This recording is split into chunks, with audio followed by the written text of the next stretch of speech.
Good morning and welcome to day 3 of Men's Health Connected.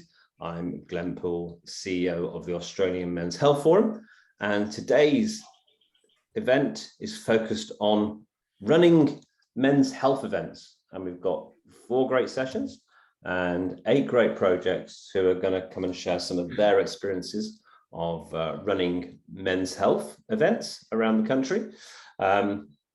And before I give you some more information on those, let me start first by acknowledging the traditional owners of the land where we meet from today. I'm joining you from the land of the Gureng, the Gurang, the Bunda Bunda and Balai mobs up here in central Queensland. I'd like to pay my respects to elders past, present and emerging, not just here, but right around Australia. So, welcome to day 3. For those of you who have joined us already this week, welcome back. And for those of you attending for the first time, welcome. Today's event is for people who want to either run men's health events for the first time or get better at delivering health events. Let's be clear, no one person has the answer to the question, how do you run a perfect men's health event? I think every single person participating will have something to offer. Every group of men is different. Every topic is different. But so today is designed to take us all through a bit of a thinking process that we can apply to the events that we want to run with the men that we work with in our communities. So we've got 8 great projects to share their approaches. People who are very experienced at delivering health events and events to men, but we really welcome your contribution, your questions, your examples. Please, what you bring to the day will really enhance it. And we've broken it to try to take it through a bit of a thinking process. We've broken each session into a different theme.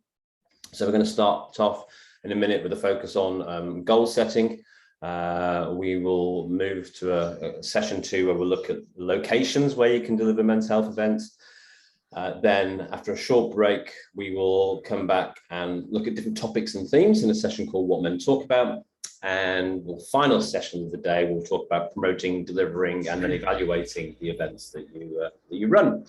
So with no further ado, let's kick off with kicking goals. Which is focused on goal setting and measuring success, which are features of good projects.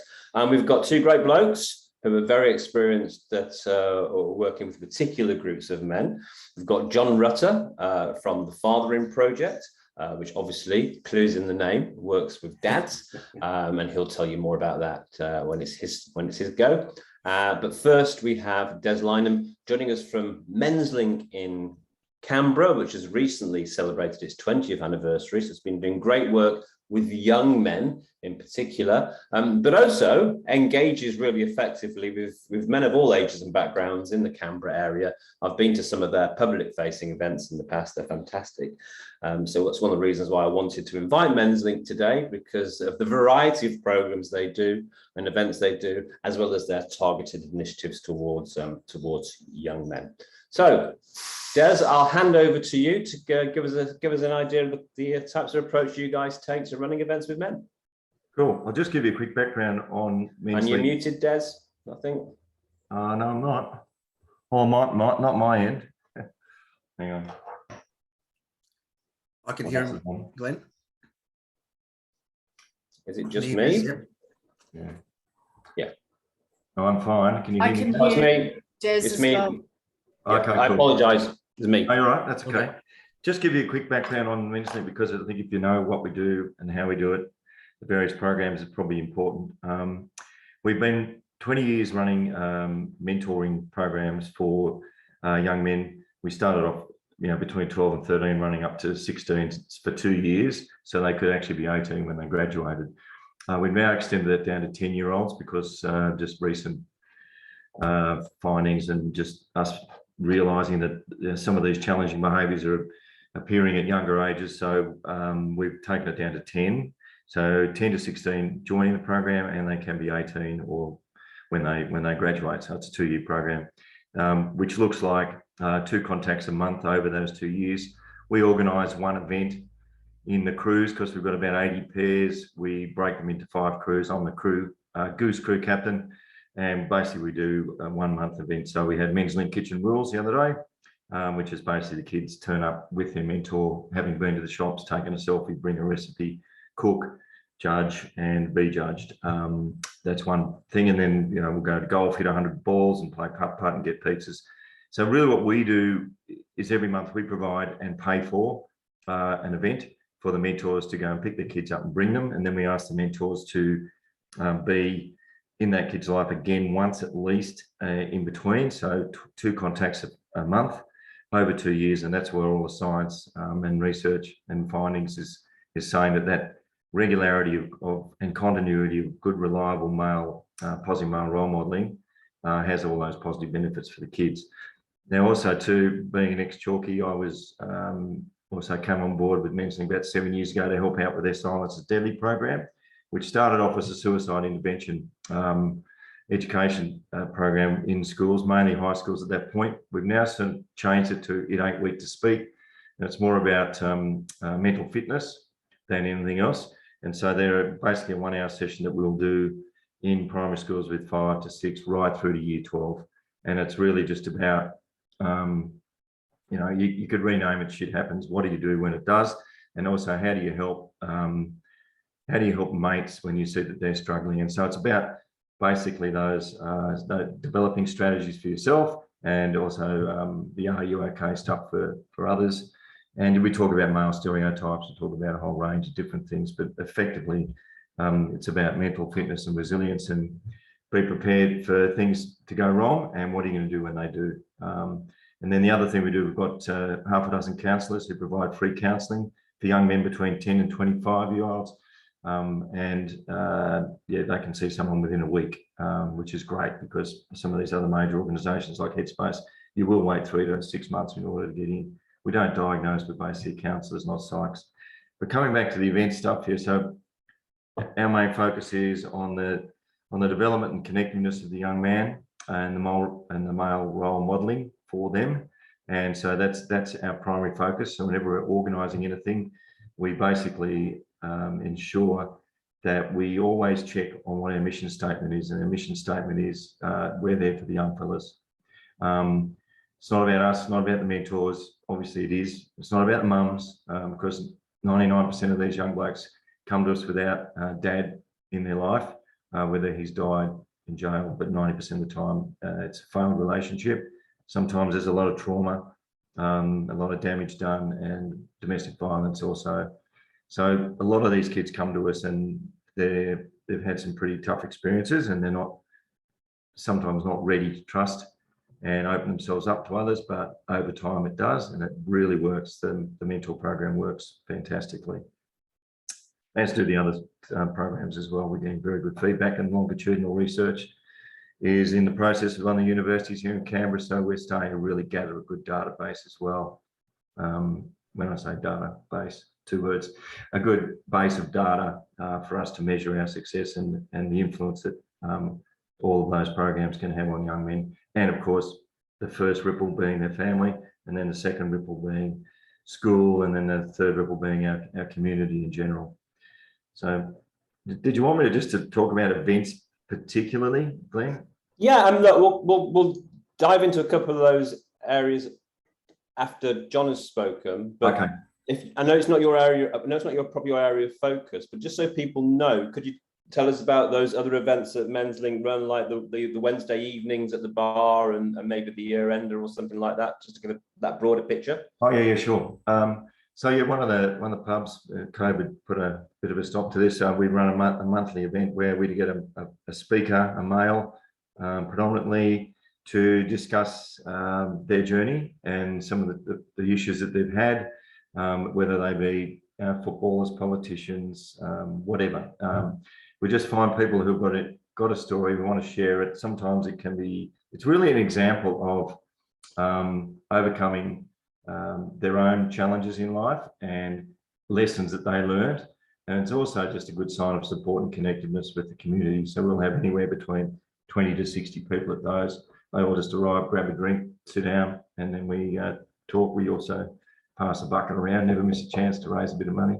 We also have like a family day at one of the Raiders games. They're one of our community supporters, hence I keep mentioning that, so that they'll provide us with the opportunity and some publicity to collect and at a Raiders home game. Other events that we go to that are outside that sort of normal events for the kids in the program, or the program as we call it, would be we do mental fitness talks to corporates. We'll go in, we'll have, like we call them, a bit of a drive-by, where you might just spend 10 minutes quickly at a safety toolbox meeting on a work site, for instance. So yeah, it's not only the youth, but I would say that predominantly 95% of our activities are aimed at those at the youth, not the general populace. Even though we do get out there, because it's part of our, I guess, our profile and our brand to make sure that we're well known in the community as well. Got it. So we're trying to hone in on, goal setting in this session. So if I can just sort of pick a bit of that out, but I'm also already noticing that the themes of all 4 sessions are going to overlap here. We're going to be talking about location in a minute, and you've already been saying stuff like doing stuff in bars, going into schools, going into workplaces, all that kind of stuff about location. But we'll talk more about that in the next session.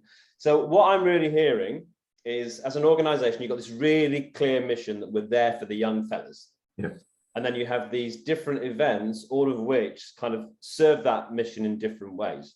And you said about that focus of having, it's all about for the young fellas, it's about development, connectedness, male role models. So stuff like the fun monthly events for people already in your program, that sort of serves that. You're going out into schools, often meeting young boys by the sounds of it for the very first time, but you're still doing that focus on development and connection. And then as you reach out into the community, you're doing things like the talk is a great example of really being on mission, because although it's sort of like adult focused and public focused and in a bar and everyone can attend, you're getting a male role model and you're showing an example about him talking about how he's developed. And then you're creating connections with yourself and the wider community, which can then presumably support you in recruiting more mentors or doing fundraising and so on and so on. Yeah, exactly. Now, we find that word of mouth is really our greatest source of mentor resourcing. So probably 80% of our mentors come to us from going to events like that, or talking to another mentor, or us going to a corporate event, or us advertising for mentors on the intranets, where people have already had some sort of exposure to us. So you've got these different events which serve different purposes. So each has a different goal. Yeah, they're all kind of feeding into that common mission. They're all aligned to the actual core mission. Yeah, correct. Now, leaning into the sort of the monthly meetups, are they kind of compulsory essentially? It's like, do the guys have to turn up? No, we say that we really like them to turn up. Part of our match agreement with the kid is we ask them to make sure that they challenge themselves and take themselves out of their comfort zone, and to go along to events that they might think, oh no, I don't want to learn how to build a computer, or I'm no good at sports, so I don't want to go and hit 100 golf balls. But yeah, we really mix them up. So laser tag's very popular, go-karts extremely popular. We do a whole lot of stuff, but we're trying not to be the jock club, where it's all about sport and activities. It's all about, we'll have a trivia night, we'll have a movie night, we'll have a marshmallow around a fire pit at our HQ. We'll do a whole range of things, how to build a computer. We have at the moment a music thing, so the School of Rock, so we're sort of imitating that as well. The cooking thing's a good example as well for diversity. So we actually do have an events manager. It's a recently new role. He's been in the role about 9 months, and his job is to ensure that we have a really good diverse range of activities that any of the kids might go, oh yeah, I'd like to do that. And our mentors are also encouraged to encourage the young fella to come out of his comfort zone and really have a crack at something that he might not normally do. The good thing about it is a lot of these young fellas live in very small circles or bubbles. Quite a lot of them come from dysfunctional homes, also socioeconomically challenged. And we've got kids who haven't even left their area, like Tuggeranong, which is a big area here, and haven't been out of Tuggeranong in 13 years, or been down the coast, or been camping, or gone fishing, or all of the things that a lot of us just take for granted as growing up, opportunities and experiences. So that's the whole thing too, is to get them out of the house, get them off their PlayStation, get them connected. And they do. And look, they're amazing. Even some of the most problematic kids, when you have that one-on-one relationship with them, and I've had a couple of really doozies over the years and still talk to them now. It is amazing just how that one-to-one relationship does work, and how it can just encourage them. And the feedback we get from the parents, mum in particular, is you just see a whole lot of really amazing qualitative changes. Goes to school, doesn't fight with the sister as much, self-confidence goes up. So all these things you can't normally try to quantify, but we do. The events are really critical. You don't have to attend them. So I'm doing match agreements at the moment because we've just had an intake, and that's where the mum, the mentee, the mentor, and myself sit down, run through the framing of the program again, get everybody to stand up, put their hand on their heart and go, this is my bit, and then sign it, and then exchange phone numbers, and off they go. We kick it off. So the events you don't have to go to the event, but we do encourage them to. Some of the kids are highly socially anxious, don't get on well in groups. We have got some kids, probably a minority, who will not come to an event. Okay. But what we do is say to the mentor, get out there and just do something together twice a month. Gotcha. Right. Okay. We're going to have to pull it up there, Des. That's fantastic. I'm going to couple of very hopefully quick questions from the floor, which we'll do now because they're directly about Men's Link. One was just about a question on where you're funded from, and do you have any plans to expand outside ACT? No, we're just in ACT. Although we do work in Queanbeyan, we've got a little bit of funding from New South Wales government to work in the two main high schools there. We do occasionally go out to Yass as well, but no, we're mainly Canberra. Funding's probably 40-60 ACT government and corporate. So our CEO Marty, who's just gone along service leave, he's been pretty successful in developing a very good, strong, supported brand here in Canberra. We definitely punch way above our weight with 15 employees in regard to our brand. And so we're $1.5 million, so $1.5 million organisation, charity, and probably I reckon ACT government would give us about 700 of that. Okay, great. And then sort of segueing into the other question, with that 1.5 million, how many staff do you have? Yeah, the 15. So, and some of us are part-time. Yeah. So, we do really, our service is highly productive. What we do is we're very productive in what we do. So I'm going to move on to John now, Des, but there's a couple. If you have a look in the chat box, there's a couple of questions about your approach to mentoring and child protection and stuff like that, which is probably outside of the scope of what we're focused on today. But do pop a little response in the chat box if you've got a moment to do that, please. And we'll come to John. So from young men who haven't got a men in their life to men who've got kids in their lives, it's the Fathering Project, which focuses primarily on dads with children of primary school age, I believe. So over to you, John.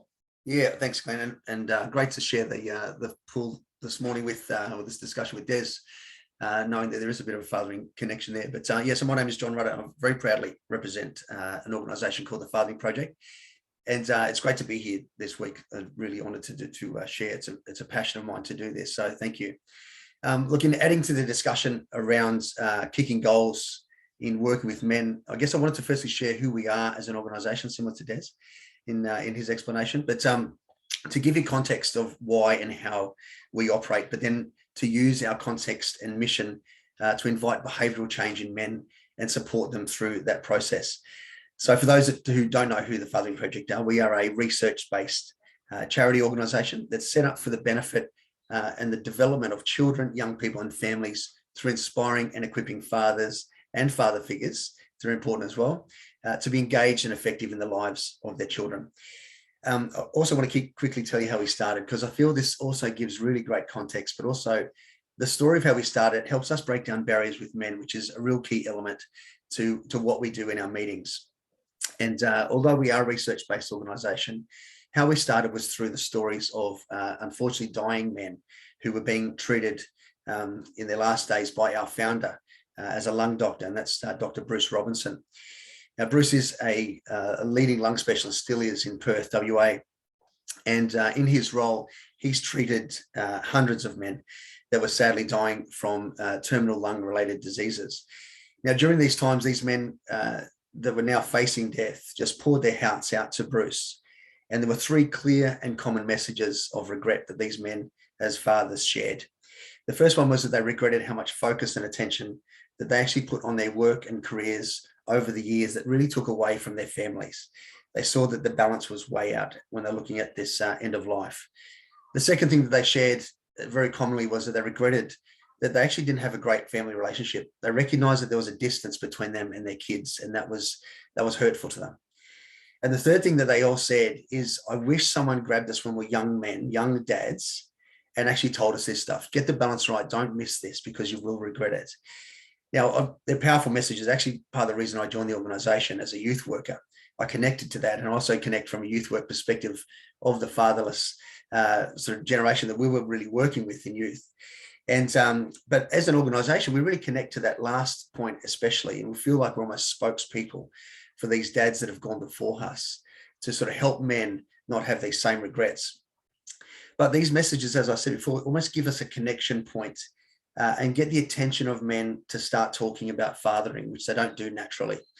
You know, be able to put all the statistics, to the side and those sorts of things, and simply say, guys, there are some blokes that have gone before you that's been in your position that don't really have the same mistakes. Can we share some stuff with you? And it's a great opener in our meetings.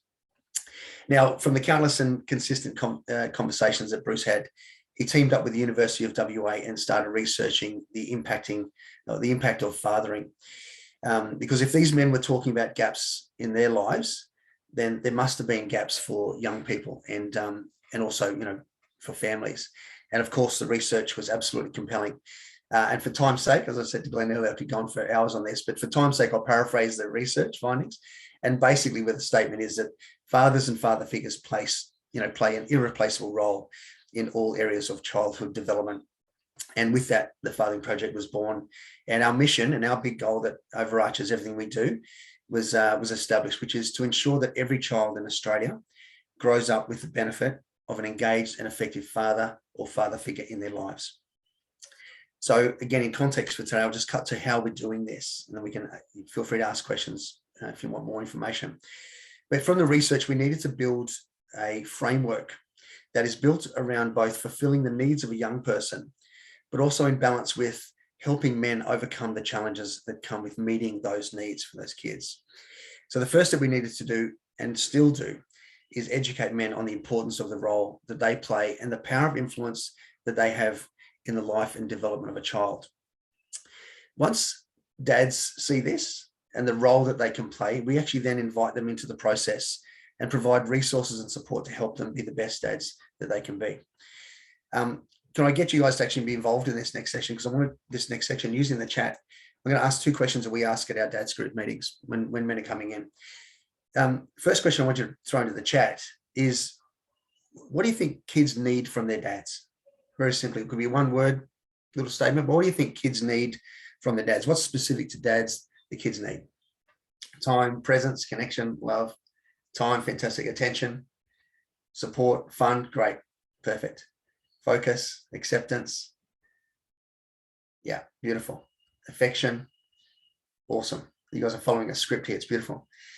Guidance, that's good. It's very true. Thanks, Caroline. That's exactly it. An ear. Yeah, well done. So we obviously surveyed and talked to kids, and that's exactly what kids say. And when we talk about that with dads, dads get it.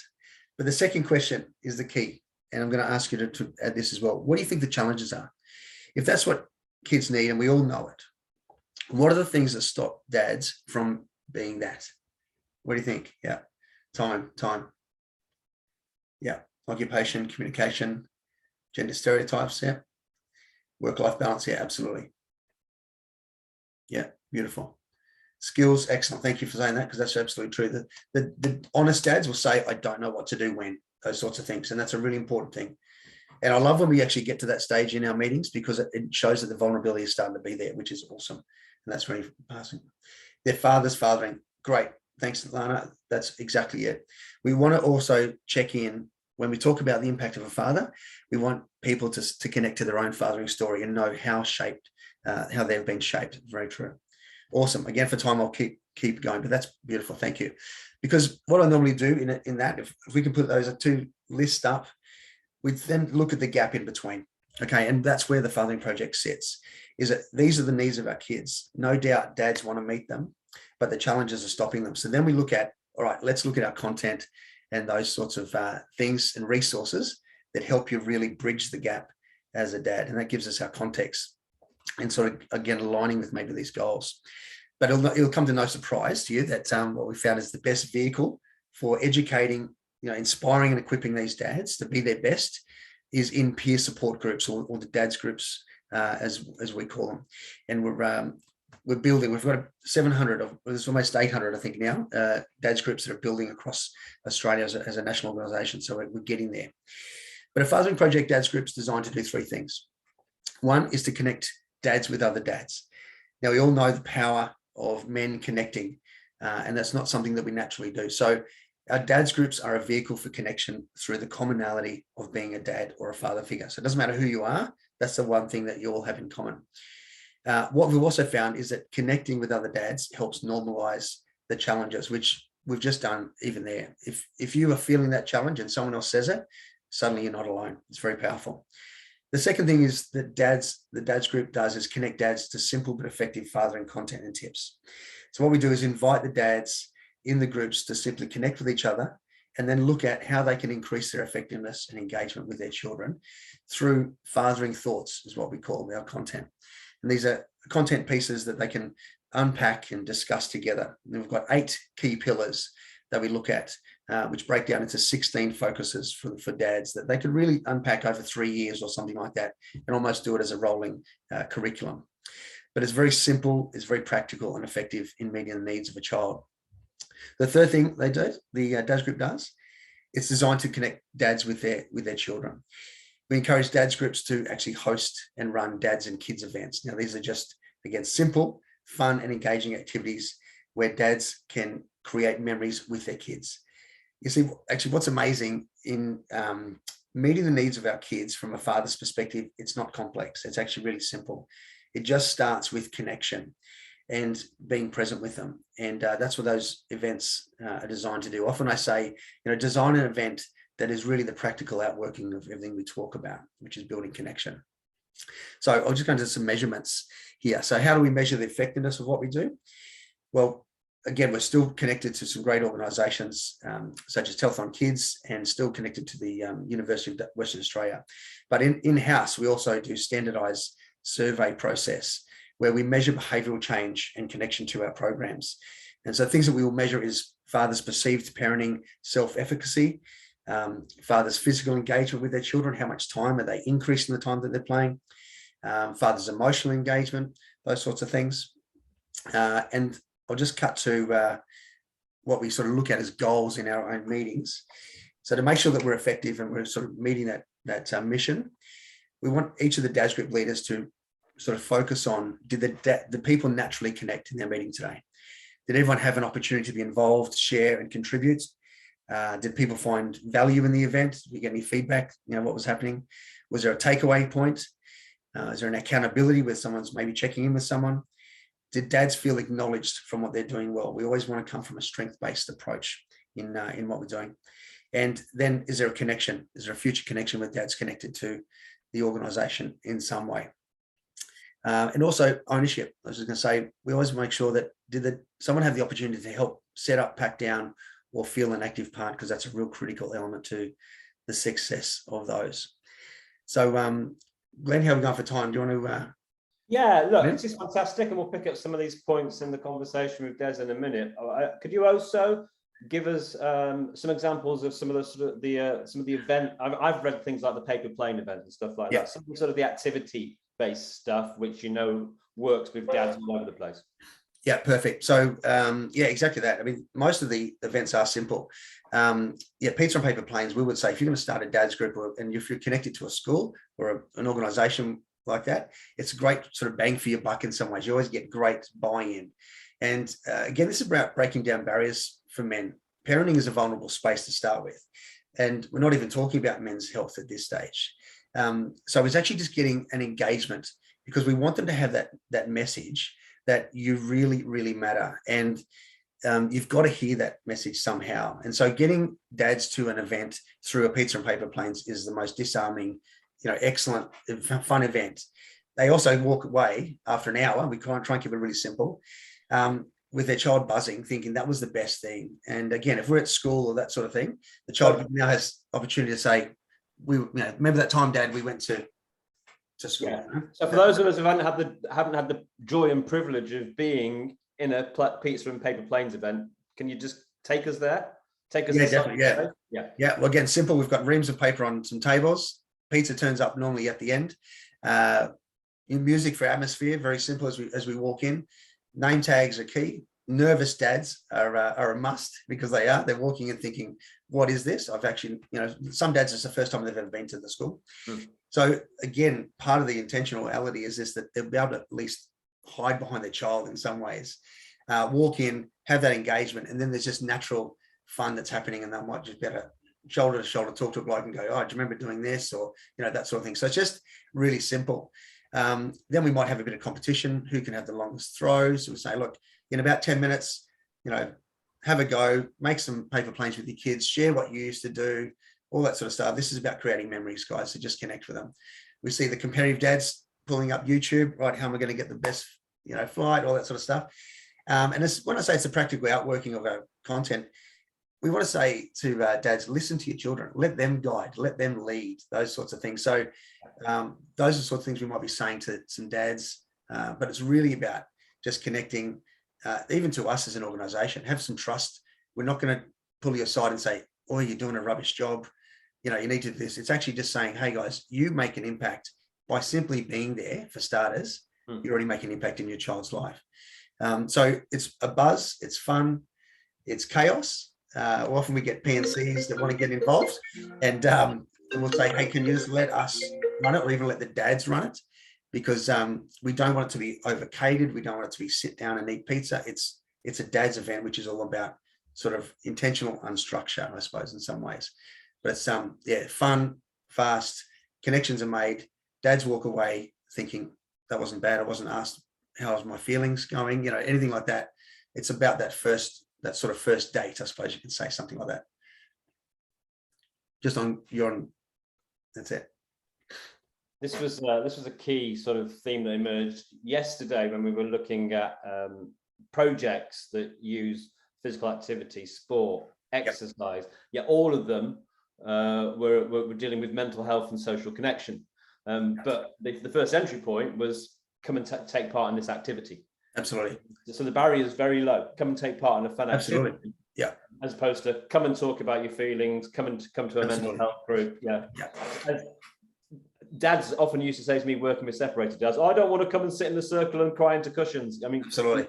Men have got some interesting concepts often about what coming to a group is. I thought, we haven't got any cushions, We haven't got a budget for cushions. No, you've got to cry into your sleeve like a man. If you like. But we've also really had to, in that, I suppose, is talking about the pathway, recognizing that, originally we used to have, because the vehicle's so good, the dad's group is such a great vehicle, we'd say, come on, be there, why aren't you part of it? But recognizing that we weren't getting the dads that really needed to be there, because it's a big barrier. Often we'd have at events that would be a dads only event. Some schools would launch with a dad's talk. And I remember Dad walking through the threshold of the door and saying, that was the hardest step I've ever had to make. I said, why is that? He said, because by walking through, I've just said that I'm a shit dad, in his words. And so seeing the inside of his psyche and going, that was a big step because of that, so we need to make sure there's a pathway. So we love working with schools because they're it's a gathering point. It's a natural space. We also connect through mums, through our content, where mums might say, hey, I just saw this, have a look at that. And so it's about almost marketing in some ways, and say that, with respect to say, hey, build trust. We're not about give you a parenting program. Yeah. We just want to increase your effectiveness. And again, once we get a dad to come to eventually maybe a dad's only talk, we can have that. And we connect them and say, do you know how you were shaped by your dad? And they can say, yeah, I don't want to be that, or yes, that worked. Then we know that we've sort of broken down a barrier and we're starting to get someone who wants to engage in the process and see the impact that they can have. But it's definitely about having an intentional pathway to get to that vehicle. Right. So first key point then that's emerged from both of these talks is your number one goal is actually your bigger mission. So Des talked about being there for the young fellas. You talked about every kid having an engaged father or father figure. Absolutely. Right. Number one goal is to serve that bigger mission. So that's something we can all take away. It's not just about how do we get some blokes to this event because I've got some money or it's Men's Health Week and I ought to do something. Think about the bigger goal that you're trying to achieve. Even if it is only just a one-off event and you're not part of a bigger program. And then we found that actually aiming to make sure it's fun and of value and something that men want to come to. Des just popped in the box there. Fun, food, challenge, and sometimes competition too. Absolutely. These are good ingredients. And then getting into, well, what do we actually want the men to take from this? Absolutely. And if we've got part of our mission is to inspire and equip, that's what I'll say. If a dad's group leader says, hey, we're doing this event, I say, fantastic, sounds great, really good. Does it inspire? Does it equip? That's got to be something. So again, connecting to that mission so that every event has context and is driving back to, I think that's important. I'll read Kerry's in a second. Are you reading that one too? I just noticed a couple of questions I thought were good. Yeah, let me open to the floor to check the questions in themselves so we hear some more voices. So I know Jason had a question. I wonder if Jason would open his mic and ask the question directly. Oh, I love Jason's. Yeah, good. Thanks, Jason. Just trying to write it down. Would it be fair to say the goals, like for your group, has essentially come from community? So in that sense, the kind of a lived experience of what's happening. Definitely, yes. So thanks for the question. It's really good. Definitely. We obviously know, from an experience perspective, what would make a group work. But we know from a sustainability element that, and connecting with men, it's got to be owned by a community. Absolutely. So it's a good question. And I think it's a key part to have it in there, that it's not tokenism. You go, oh, you guys own this group, but really we'll come in with a veto and tell you how to run it. So we've been really, really, again, intentionally versatile in the way that we deliver. Our content, we feel, is non-negotiable because that is research-based and it's what we're there for, because we've had dads groups that go, fantastic, we want to be a dads group, thanks for the handouts. But then they're too awkward to talk about. So then they end up becoming a wine and beer appreciation club. So we want to make sure say what's non-negotiable is you talk about something, get together and have intentional fathering discussions. How you do it, if it's on a bike, if it's fishing, if it's that, then do it. No worries at all. The other thing is, I come from, again, youth work background. So group work is very passionate of mine. And a tip for anyone who runs groups, look into Bruce Tuckman's 5 stages of group formation. That to me is just perfect psychology for forming groups. And in the first session, which is that forming, is getting the ownership of the group to build their own culture. So again, what's interesting though, is that they're all the same to a degree. But when we say to men, how do you want to be? They say, we want this to be a respectful place. We want it to be, what's shared here stays here. We want it to be welcoming to everybody. We want it to be, a safe place to talk, all those sorts of things. But once they own it, it's theirs, rather than us saying, hey, it'd be a really great suggestion for you guys to run it like this. So, right. Yeah. Okay, so I'm going to bring, Kerry's got a great question, bringing in women in the role of women in men's mental health, and maybe we'll get Kerry to put that herself, if she doesn't mind opening a mic, and I'll get Des to jump in first and then come back to you, John, as you're clearly dealing with mums and other female family members. Absolutely. Thank you. Kerry, morning. You there, Kerry? Or have you asked your question and then gone off somewhere else? Okay, let me ask Kerry's question. Yeah. All right, yay, go on. Yes. I just wanted to add, like, this is fantastic, these groups, so wonderful, but it was just something that has come to me over and over again through the whole conference, actually, and it's how many women come to me and want support and want to know how they can support the men in their lives. And they really don't know. A lot of them are really in the dark. And my own husband had a breakdown about 4 years ago, and I was in the dark as to how to deal with that. And so I think that it would just be so fantastic if men could run some events that actually are for women, to give them the skills to learn how to support the men in their lives. Nobody can do that greater than men. So the lived experience of men being spoken directly to women would just help men so greatly, I think, if women understood them a lot better. Okay, thanks, Kerry. Des and John, any thoughts on that, or more broadly on just the involvement of women in these projects? Yeah, look, I'm happy to comment. In regards to that, it's our environment's a little different because the women that we're dealing with don't have a bloke at home, and a lot of the time they've been through quite a lot of, I guess, traumatic experiences. But we're very conscious about working with them, and just especially when you might get a telephone call and you've got a distraught mum who thinks her child is a devil incarnate, and she's had a rotten experience in her life with blokes, and she rings up and she's absolutely desperate. She thinks that she's a crap mum. So we reaffirm her that normalising without trivialising the situation, that, wow, okay, your son is going through this, and we're finding it quite often we're dealing with young blokes like this, and it's not your fault. It's a tough, complex world out there. We don't have, we've actually got a parallel arm called Fearless Women starting up this year, because we're so male focused, but we are very conscious that we are actually a huge support for the women in these kids' lives. And the mums actually do become a part of our community, even though they're not a focus. And we, being such a small organisation too, we're often looking to go, gee, we should be really doing more for the women, more for mums, helping them with resources, helping them go to organisations that can actually help them, like Parent Line and all those sorts of things. So we do that, but our main focus is to stick to our knitting, which is the guys, and we know that we're being of benefit. But yeah, look, and I understand, Kerry, what you're saying is that women obviously would be very keen to assist in anything that's going to improve the mental health of the partner. But yeah, in our situation, the mums, they don't have a partner generally, and so we're in a little bit of a different spot than what you were discussing there. But we're very conscious that they're very important. Okay, just because we're short, thank you, Des. Just because we're short of time, John, if you don't mind, I'm going to come to Spot, who we've not heard from this week and has got his hand up. Spot. No worries. I'm not hearing you, Spot. Yeah, I better put my mic on. Thanks for the opportunity.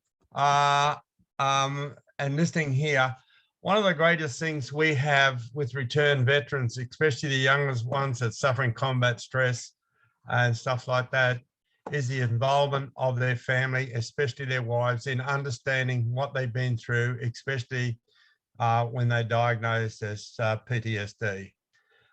This is the most important thing that we find with maintaining the family group of the veterans. And we practice this at the Veterans Centre in Coffs Harbour, me being the wellbeing advocate there. And I find it very fruitful. And there's a lot of organisations within us that do this, women's organisations that have started up in getting wives to understand what their husbands have gone through during combat in Iran, Vietnam and all that. It goes right back as far as it can. So yes, it's very important to involve the wife and the children within that family sphere to understand what their father has gone through, and that brings them back to life again. It's a long road. That's it. Yeah. Thank you, brother. Great to hear from you. Look, we've hit time, so I'm going to give you like 15 seconds each. A big challenge. Final thought. With any of us in this room sitting down to run an event with men, what do we need to think of when we're setting our goals for the event? What's the key thing we need to think of? John? Yeah, well, you said it earlier, Glenn. I think connecting to your mission and then really drilling down and saying, all right, how will we actually make this to, at the end of an event, how could we say that we're one step towards it, or we've replicated it already in a small way? And I think that is really key. So when you are getting together, have that mission, have it on your heart, and know that everything guides it from there, and that will keep you on the straight and narrow. That's great. So you have that big goal first, but recognizing this event, it's all about, we're not trying to fix all the problems. No. We're just going to take one more step towards that big goal that drives us and get Absolutely. us out of bed every morning. Yeah. Fabulous. Yeah. Even if Thanks it's for your- a step. Yeah. Thanks, John. Thanks for everything you've done today. Great work you guys are doing. Des? Thank you. We have a formal way of doing this every week. We have what's called a committee meeting, staff meeting, basically, where we review all the events that have happened that week, along with all their interviews, etc. And we discuss anything that, like we have incidents, how did it go, what did it cost, how successful was it, what could we do to improve it. So that's a weekly thing that we review for every single event that we do. Great. Perfect. Great advice. And that really taps into our final session, which is about promoting, delivering, and reviewing what you've done. So great contribution from Desert Men's Link and John at the Fathering Project to get us started. I'm super inspired. I hope you are too. There's some great questions in the chat box. John and Des, if you want to sort of flick through those and pick up any that you didn't were able to answer, that would be fantastic if you've still got time. We've got a great question about what do you need to think about when delivering events in workplaces, which I'm sure we'll be able